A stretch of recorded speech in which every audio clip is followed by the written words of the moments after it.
My name's Andy, and I'm kind of a camera dork. I am constantly chasing down press credentials to shoot rock concerts in Washington, D.C. I met the last couple of Miss Americas and the current Miss D.C., and it struck me, how hard would it be to get credentials to the big pageant in Las Vegas? I found a radio station I'd work with willing to put me on assignment, so I got the okay from my wife and the boss and grabbed cheap round-trip tickets on Southwest.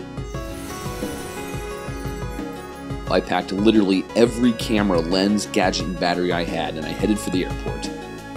After 6.5 hours in the air, 4 bags of peanuts, and a connection to Denver, I finally arrived. Here it is, Las Vegas, the Strip. The Paris, the Bellagio, Planet Hollywood, and I grabbed a room at Bill's Gambling Hall. Due to CES, all the rooms in town were jacked up or booked up. Bill's has a certain charm, a certain history, a certain stickiness, and it was just a quick walk down to Planet Hollywood where the pageant would be held.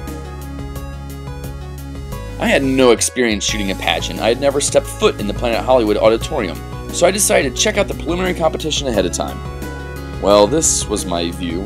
Quite literally the worst view in the house, directly behind the soundboard. I snagged an aisle seat nearby and did my best with my 7200. I was getting some good stuff, but I needed to either get closer or get a longer zoom if I wanted better quality images. But I learned a lot in prep for Saturday night. On Friday, I had some one-on-one time with 4 contestants, so I wanted to try my best to get some good portraits with a remote flash. I met with the adorable Miss Maryland, the beautiful and courageous Miss DC, the cute Miss West Virginia, and the punch me in the face with your beauty, Miss South Carolina. I played with a custom bokeh filter to get little crown shapes in the background sparkles. I also wanted to try something else unique, so I brought these mustaches on a stick for something silly and offbeat, and they were a big hit. I had some time to kill, so I decided to play a little bit. Craps is my game. I love rolling dice. I love playing with everyone at the table against the house. I didn't really win anything, but then I took my biggest gamble and lost. I paid $20 for a cab to try and squirm my way into CES. It was late on Thursday, and I just wanted to peek at the new Canon gear. No luck. That hour and a half I spent begging for a badge, I should have been praying to the slots. At least I would have gotten some free drinks.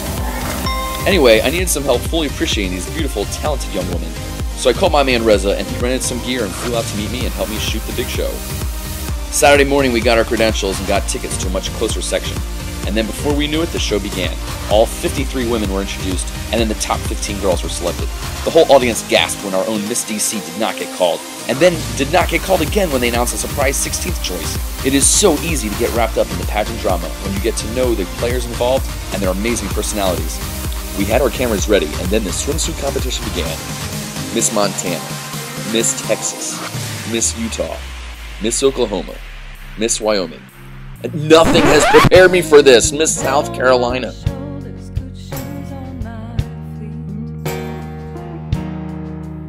Miss Tennessee, Miss Alabama, Miss Maryland, Miss Illinois, Miss Indiana, Miss New York, Miss Florida, Miss Kentucky, Miss Iowa, and Miss Washington. They all look great. Then it was on to evening wear.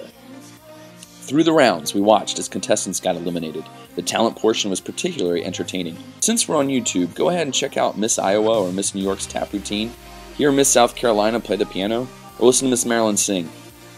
After that was the question session, then it was down to 5. Before you knew it, it was down to 2. Couldn't be happier for Miss New York, Mallory Hagan, the 2013 Miss America. She was crowned by the 2012 Miss America, Laura Kepler, and then off to the press conference to answer tons of questions. It was an amazing night full of drama, suspense, and beautiful women. I even got a mustache pick of celebrity judge and Olympic medalist Michaela Maroney. Soon the lights were turned off, and we packed our gear for an early flight back to DC. I'll never forget the amazing women I met, the press conference I participated in, or the glamorous spectacle I got to be a part of. That night I had hundreds of pictures to wade through, looking for my very best. And I won't lie, it's as awesome as you're thinking it is.